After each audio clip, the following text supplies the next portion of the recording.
हाल ही में रानू चिड़िया की शादी टुन्नू चिड़े से हुई थी। रानू चिड़िया ने ब्यूटी कोर्स सीखा हुआ था। वो अपने ही घर में पक्षियों को मेकअप करने का काम करती थी, लेकिन कोई भी पक्षी उसके पास मेकअप करवाने नहीं आ रहा था। हे ऊपर वाले, इस जंगल में पक्षी मेरे पास मेकअप करवाने क्यों नहीं आ रहे हैं? ऐसे ही दिन बीत गए। रानू चिड़िया एक अंडा देती है। टुन्नू चिड़ा रानू चिड़िया को बहुत ही प्यार से रखता था। ऐसे ही एक दिन टुन्नू चिड़ा डरा, सेमा हुआ अपने घर आता है और अपनी पत्नी से कहता है, रानू, हम बर्बाद हो गए हैं।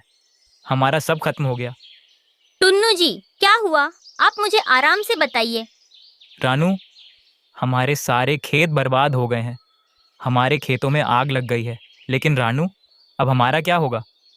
हमारे घर में राशन पानी भी खत्म हो गया है, और तो और हमारे अंडे में से बच्चा भी बाहर निकलने वाला है। हम उसका ध्यान कैसे रखेंगे? सुनिए टुन्नू जी, जो भी मैं मायके से अपने लिए गहने लाई थी, उन गहनों को बेचकर एक नया खेत खरीद लेना। नहीं रानू, गहने बेचकर इतने पैसे नहीं आएंगे। मैं एक काम करता हूँ, कालू सेठ से कुछ पैसे उधार ले लेता हूँ।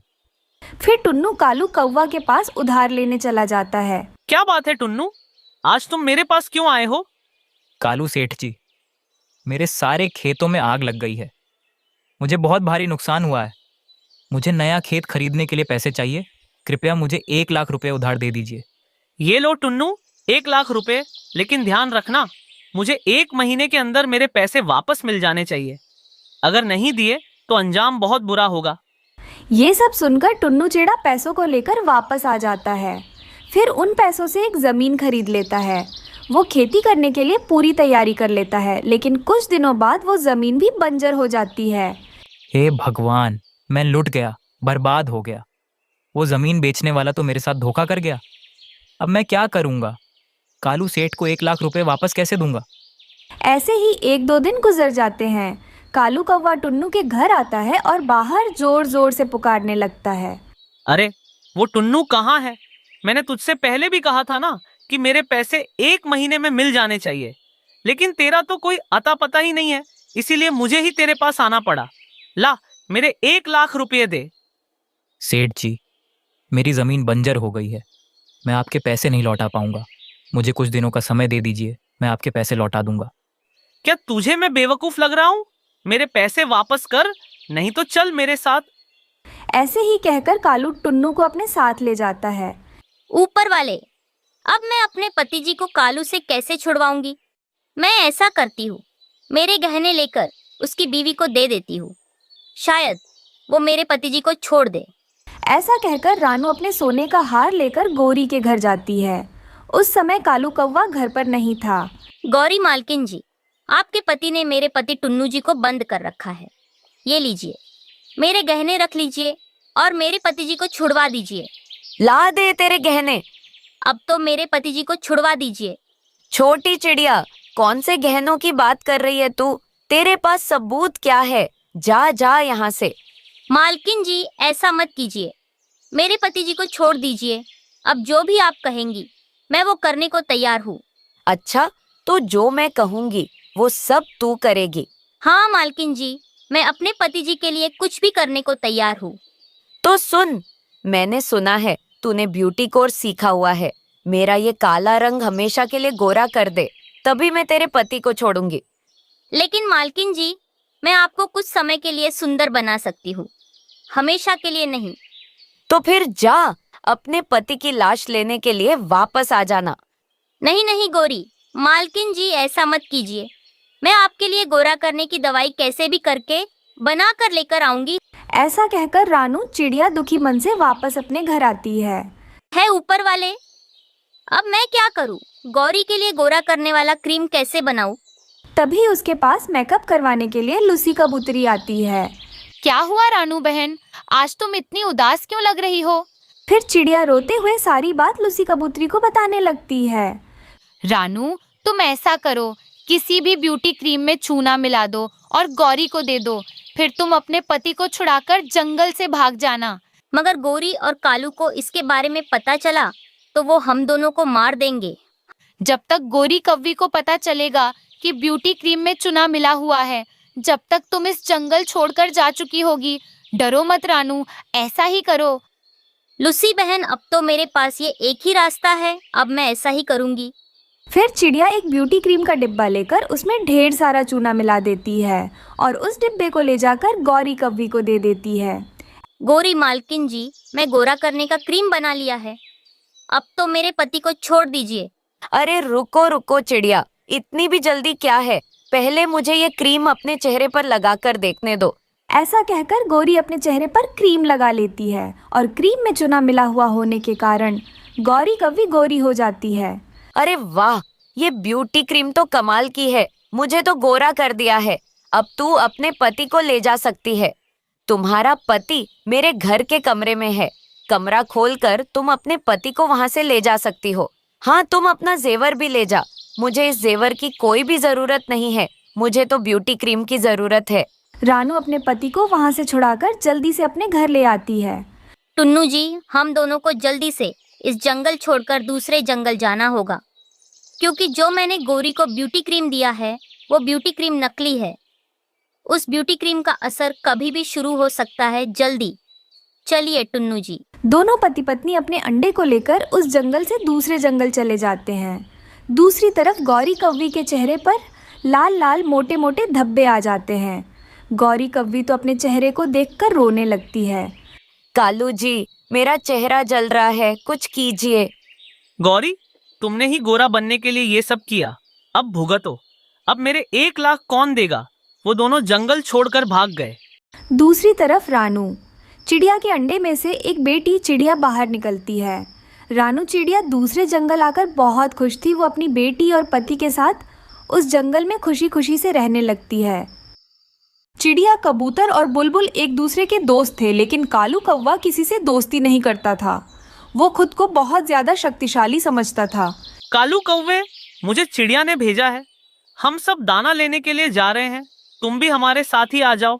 जाकर चिड़िया को बता देना कि कालू कौवा तुम सबसे समझदार है और बहुत ज्यादा शक्तिशाली है, इसीलिए मुझे तुम सबकी कोई जरूरत नहीं है, मैं अकेला ही दाना लेने के लिए चला जाऊंगा। फिर कबूतर वहां से चला जाता है। चिड़िया चिड़िया, मैंने तुमसे पहले भी कहा है कि वो कौवा हमारे साथ कभी नहीं जाएगा। वो हमारे साथ नहीं जाएगा तो क्या हुआ कबूतर भैया, हम सब अकेले ही चले जाते हैं। चिड़िया, बुलबुल और कबूतर चले जाते हैं। बुलबुल ने एक पेड़ पर मीठा फल ढूंढ लिया था, लेकिन तभी कालू कौवा वहां आ जाता है। चल चल मोटो बुलबुल, भाग यहाँ से, ये मीठा फल मेरा है। ऐसा ना करो दोस्त, हम सब पहले यहाँ आए थे और ये मीठा फल पहले मैंने देखा था। मार मार कर तेरा सिर फोड़ दूंगा, आई बड़ी मेरी दोस्त बनने। कौवा वो मीठा फल लेकर वहां से चला जाता है। बुलबुल रोते हुए चिड़िया के पास चली जाती है। वो कौवा ले गया मेरा मीठा फल, छीन कर ले गया। बुलबुल, चुप कर जाओ, लो ये फल ले लो, हम सब शाम होते ही कौवे के पास जाएंगे और उससे बात करेंगे। बुलबुल चिड़िया से मीठा फल ले लेती है। शाम होते ही वे तीनों दोस्त कौवे के पास जाते हैं। कौवा टूटे फूटे अपने तिनकों के घोंसले में बैठकर मीठा फल खा रहा था। कौवे, इतने घने जंगल में कोई भी अकेला नहीं रह सकता, देखना एक ना एक दिन तुम्हें हमारी ज़रूरत ज़रूर पड़ेगी, इसलिए तुम हर एक पक्षी से लड़ाई मत किया करो। मुझे तुम सब की जरूरत नहीं पड़ेगी, तुम सब छोटे और कमजोर पक्षी हो और मैं बड़ा और ताकतवर पक्षी हूँ। जाओ, तुम तीनों यहाँ से चले जाओ। कभी कभी इतनी बड़ी बड़ी बातें तुम्हें ले डूबती हैं। कालू कौवे, चलो दोस्तों, ये कौवा कभी नहीं सुधरेगा। फिर वे तीनों वहाँ से चले जाते हैं। ऐसे ही दिन गुजरते गए। फिर उस जंगल में सूखे का मौसम आ जाता है। चिड़िया, कबूतर और बुलबुल वो जंगल छोड़कर दूसरे जंगल जाने का फैसला करते हैं।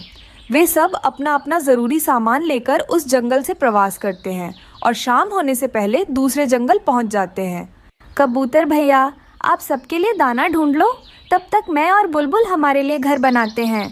कबूतर दाना लेने के लिए चला जाता है और बुलबुल लकड़ियाँ इकट्ठा करने लगती है। फिर चिड़िया उन लकड़ियों से एक मजबूत घर बनाने लगती है। रात से पहले घर बन जाता है। कबूतर भी दाना लेकर आता है। वे तीनों बैठकर मज़े से दाना खाने लगते हैं। दोस्तों, हम सब ने मिलकर काम किया, यही वजह है कि हम सब खुश हैं। हम सब ऐसे ही अनजान जंगल में एक दूसरे की मदद करते रहेंगे। 2 दिनों बाद आसमान में गहरे बादल छा जाते हैं और ज़ोरों की बारिश शुरू हो जाती है। कालू कौवा अपने तिनकों के घोंसले में बैठकर ठिठुरने लगता है। उसके पास खाने पीने को कुछ नहीं था। वो उठता है और दाना ढूंढने के लिए जाता है, लेकिन उसे कहीं कुछ नहीं मिलता। थक हार कर वो चिड़िया के घर जाता है, लेकिन चिड़िया के घर में तो कोई नहीं था। फिर कौवा कबूतर के घर जाता है और खिड़की से आवाज़ देने लगता है, कबूतर कबूतर कहाँ हो? घर में कोई है? ये सारे पक्षी कहाँ चले गए? लेकिन कौवा नहीं जानता था कि सारे पक्षी दूसरे जंगल चले गए हैं। भूख से कालू कौवा अपने घोंसले में जाकर बैठ जाता है। दूसरी तरफ चिड़िया, कबूतर और बुलबुल आपस में बातें कर रहे थे। अब वो कालू कौवा न जाने क्या कर रहा होगा। वो जरूर भूख से मर रहा होगा या हमारे घरों को जाकर हमारे दरवाजे पर दस्तक दे रहा होगा। कालू कौवा दोबारा उड़ता है। रास्ते में उसे एक घर नजर आता है। कोई है, इस घर में कोई है, मेरी मदद करें। कौवे, कोई और होता तो मैं तुम्हारी मदद जरूर करती, लेकिन तुम बुरे पक्षी हो, तुम किसी की मदद नहीं करते। जाओ, यहाँ से चले जाओ। कौवा वहाँ से चला जाता है और उड़ते उड़ते दूसरे जंगल पहुँच जाता है। फिर वो उसी घर में पहुँचता है जिसमें चिड़िया, कबूतर और बुलबुल रह रहे थे। कोई है, इस घर में कोई है, मेरी मदद करो। अरे ये तो कालू कौवा की आवाज़ है, शायद वो यहाँ तक पहुँच गया है। अगर हमने इसे घर में आने दिया तो वो हम सबको घर से निकाल देगा। सब डर रहे थे, इसलिए किसी ने दरवाज़ा नहीं खोला। वे सब चुपचाप बैठे रहे। इस तरह कालू कौवा बारिश में भीगता रहा। अगर कौवे ने भी दूसरे पक्षियों के साथ मिलकर काम किया होता तो आज वो ऐसे बारिश में भीगता न रह जाता। घर में पड़े हुए आलूओं से रानो चिड़िया अपनी बेटी चुटकी के लिए आलू फ्राइज बनाती है। माँ, आप आलू फ्राइज बहुत ही स्वादिष्ट बनाती हो। हाँ छुटकी बेटा, जंगल के पक्षियों को भी आलू फ्राइज बहुत पसंद है। काश मेरे पास ढेर सारे आलू होते तो मैं इस जंगल में आलू फ्राइज का ठेला लगा लेती। माँ, मैं यही कहने वाली थी, फिर तो हम दोनों बहुत ज्यादा अमीर हो जाएंगे।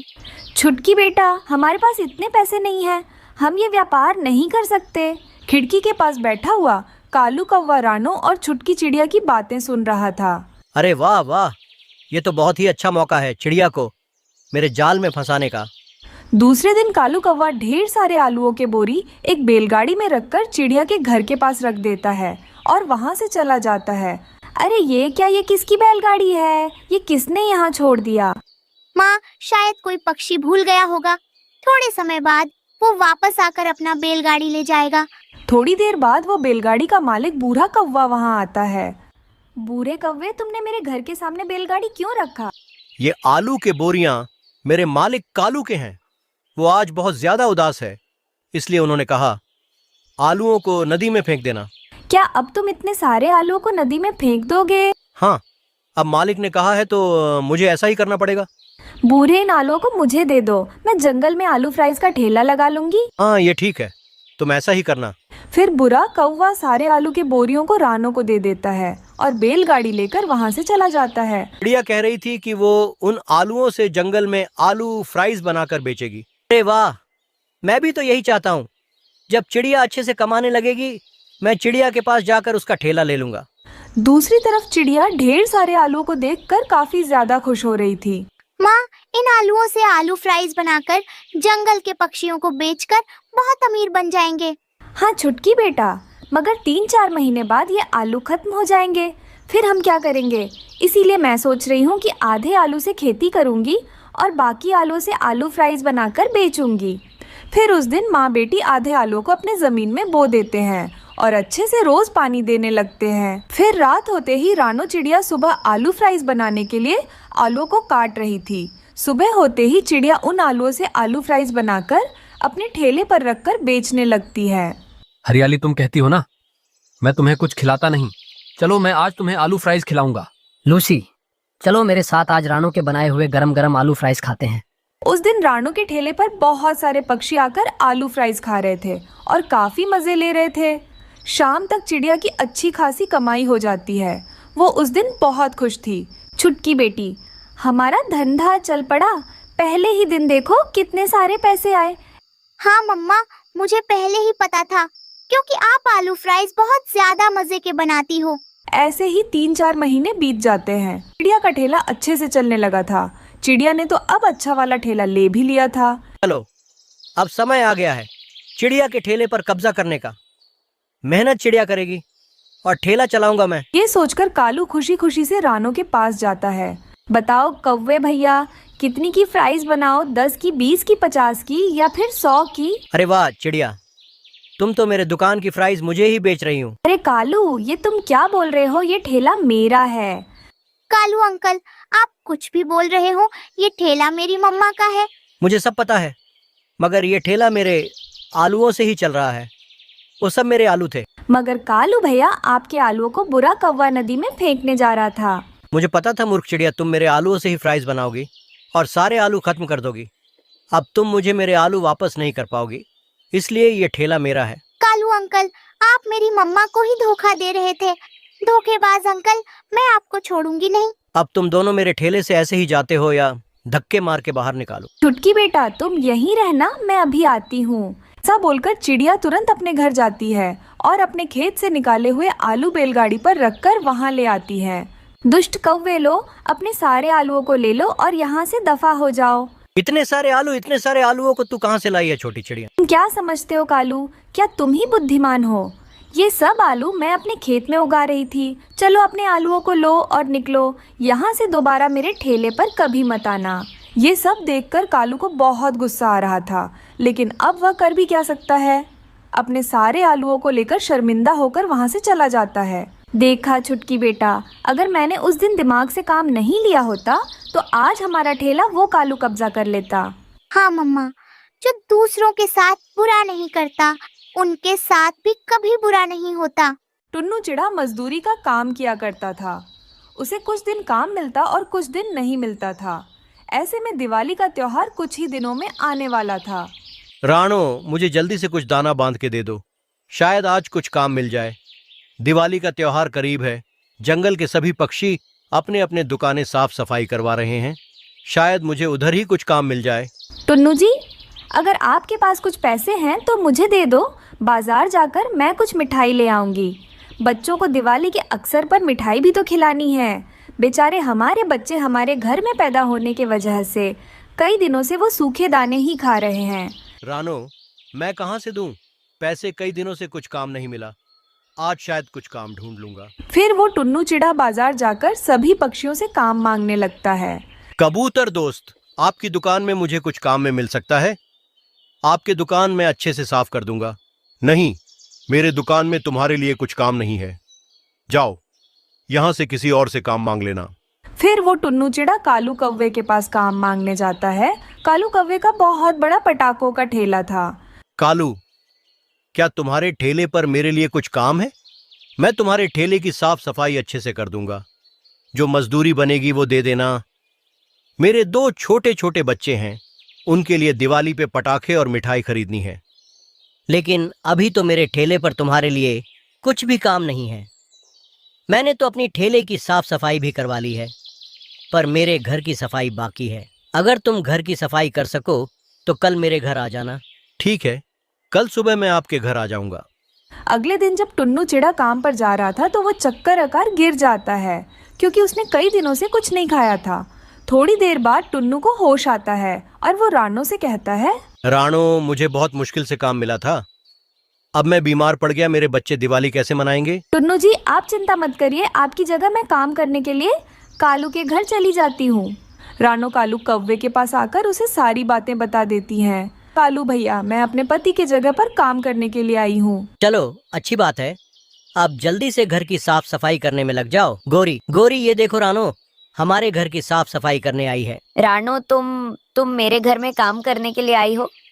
चलो, अच्छा है, शाम तक मुझे पूरा घर साफ दिखना चाहिए, वरना मैं तुम्हें कुछ भी पैसे नहीं दूंगी। रानो घर के काम कर रही थी, तभी गोरी आकर उससे कहती है, रानो, तुमने मेरे बेटे को कहीं देखा है? बहुत देर से मेरा बेटा जग्गू कहीं भी नजर नहीं आ रहा है।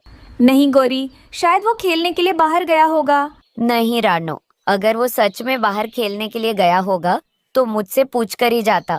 फिर गोरी कौवी देखती है कि स्टोर रूम में आग लगी हुई है। अरे ये क्या, इस कमरे में तो आग लगी हुई है। जग्गू बेटा, कहीं तुम अंदर तो नहीं हो ना? मम्मा, मैं यही अंदर हूँ।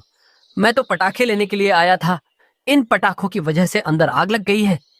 मुझे बचाओ, मुझे बहुत डर लग रहा है। अरे कोई तो मेरे बच्चे को बचाओ, कोई है? गोरी बहन, मैं जग्गू को बचाने के लिए अंदर जा रही हूँ। अगर मुझे कुछ हो जाएगा तो मेरे बच्चों का ख्याल रखना। किसी तरह रानो जग्गू कौवे को बचाकर स्टोर रूम से बाहर लाती है।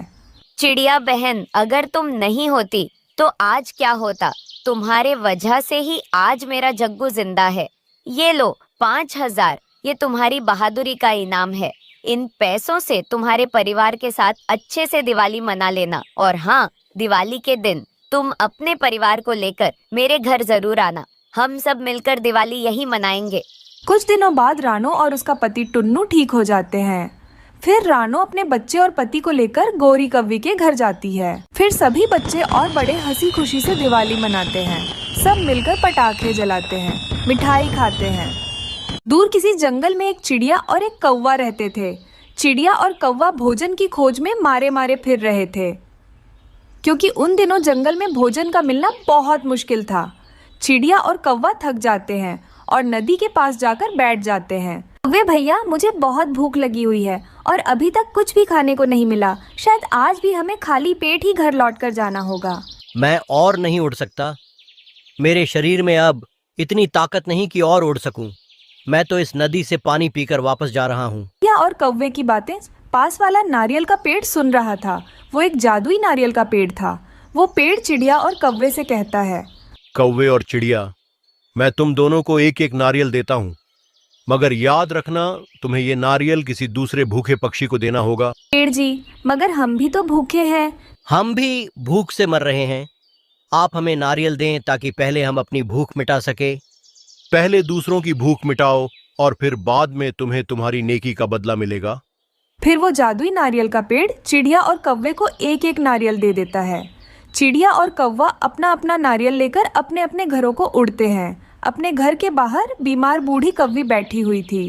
कौवे बेटा, मैं बीमार हूँ और भोजन लेने नहीं जा सकती, इसलिए तुम अपना यह नारियल मुझे दे दो।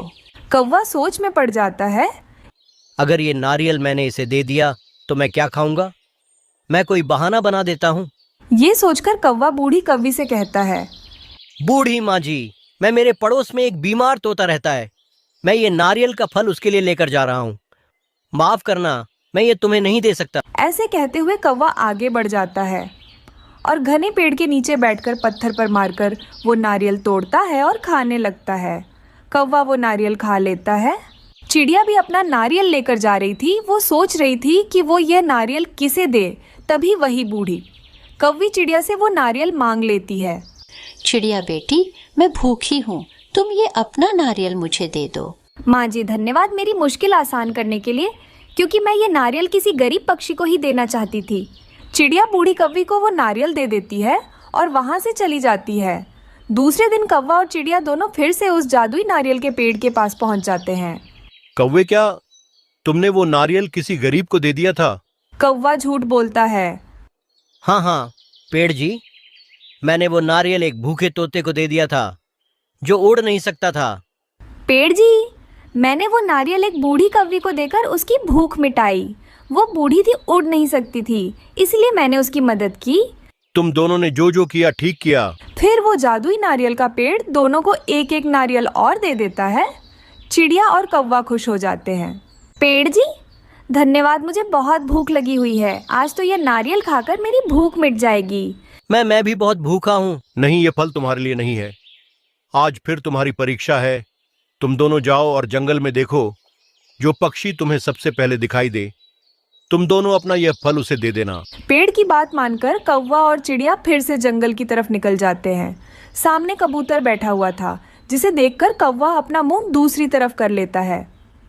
अगर मैंने इसे देख लिया तो ये फल इसे देना पड़ेगा, मगर मैं ये फल खुद खाऊंगा। कौवा झरने के पास जाकर बैठ जाता है और मजे मजे से वो नारियल का फल खा लेता है। मगर चिड़िया जानती थी कि अगर उसने वो फल खाया तो उसे झूठ बोलना पड़ेगा, इसलिए चिड़िया वो फल अपने पड़ोसी कबूतर को दे देती है। कबूतर भैया, ये फल आपके लिए लाई हूँ मैं। मगर चिड़िया, इस मौसम में तुम्हें ये फल कहाँ से मिल गया?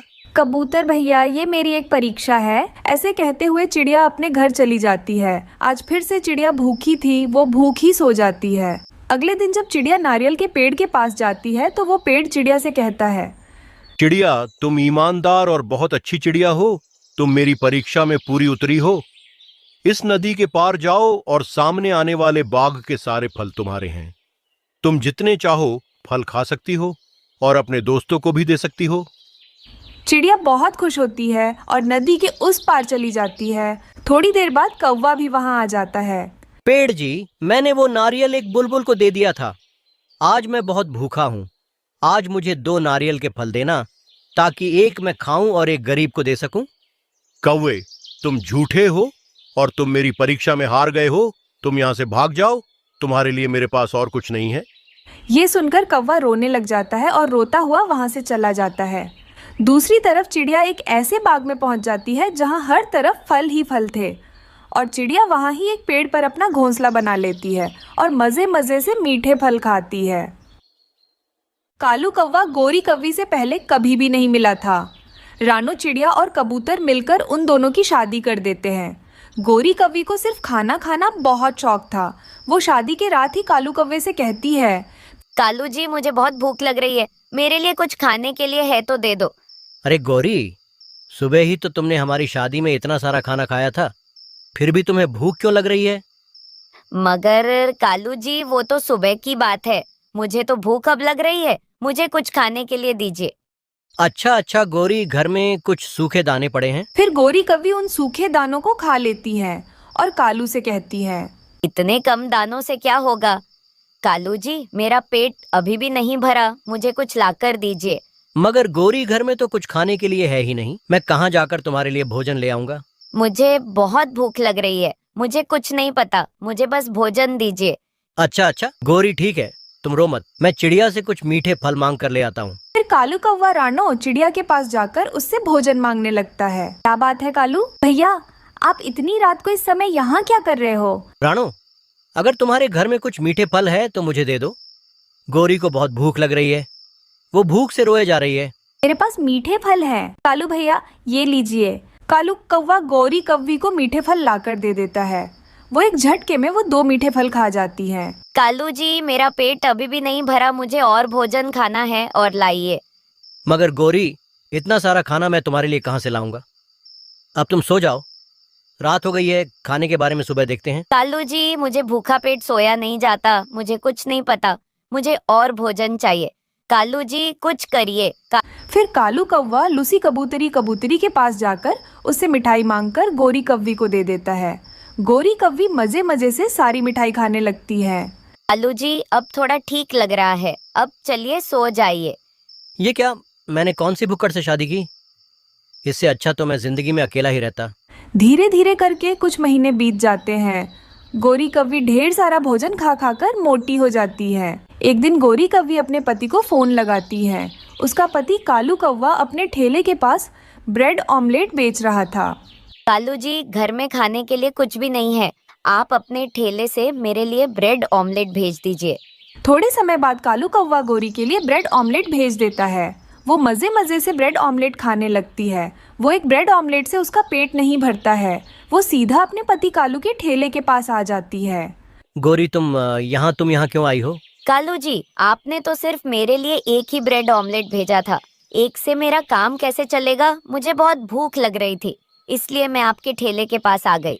कालू कौवा गोरी को एक प्लेट ब्रेड ऑमलेट दे देता है। वो मजे मजे से खाने लगती है। कालू जी, मेरा पेट अभी भी नहीं भरा, और दीजिए। वो धीरे धीरे करके सारे ब्रेड और ऑमलेट खा जाती हैं। कालू कौवे को जंगल के पक्षियों को बेचने के लिए अपने ठेले में कुछ भी खाना नहीं बचा था। कालू, मेरे लिए एक प्लेट ब्रेड ऑमलेट देना। कबूतर, तुम्हें देने के लिए ये ठेले में कुछ बचा ही नहीं, मैं तुमको क्या दूंगा? मैं अगले दिन से तुम्हारे ठेले पर नहीं आऊंगा। ऐसा कहते हुए कबूतर कालू कौवे पे गुस्सा हो जाता है। कालू कौवा उदास हो जाता है। उसे क्या करना है कुछ भी समझ में नहीं आ रहा था। इसके बाद कुछ दिनों तक गोरी कालू कौवे के ठेले के पास आकर सारा भोजन खत्म करने लगी। कालू कौवा गरीब होता जा रहा था। ऐसे ही एक रात अचानक से गौरी के सीने में दर्द होने लगा। आह कालू जी, आह, मेरे सीने में बहुत दर्द हो रहा है, कुछ कीजिए कालू जी, वरना मैं मर जाऊंगी। कालू जल्दी से गोरी को हॉस्पिटल ले आता है। वहाँ बुलबुल डॉक्टर गौरी से कहती हैं, गौरी बहन, आपको छोटा मोटा हार्ट अटैक हुआ है। Heart attack? मगर कैसे, क्यों? अभी तो मेरी उम्र बहुत कम है। गौरी बहन, हार्ट अटैक उम्र देखकर नहीं आता है, आपको खाना पानी कम करना होगा, वरना आपके जान को खतरा हो सकता है। मैं इतनी जल्दी मरना नहीं चाहती हूँ, मैं कुछ भी करूँगी। गोरी बहन, आपको बहुत ज्यादा काम करना पड़ेगा और खाना कम खाना पड़ेगा। गोरी कौवी डर जाती है। उसके बाद से वो पूरी तरह बदल गई। उसने बहुत खाना खाना कम कर दिया और मोटापा कम करने के लिए अपने पति कालू कौवे के ठेले में काम करने लगी। धीरे धीरे भुक्खड़ बीवी पतली हो जाती है। फिर कालू और गोरी खुशी खुशी से अपनी जिंदगी गुजारने लगते हैं।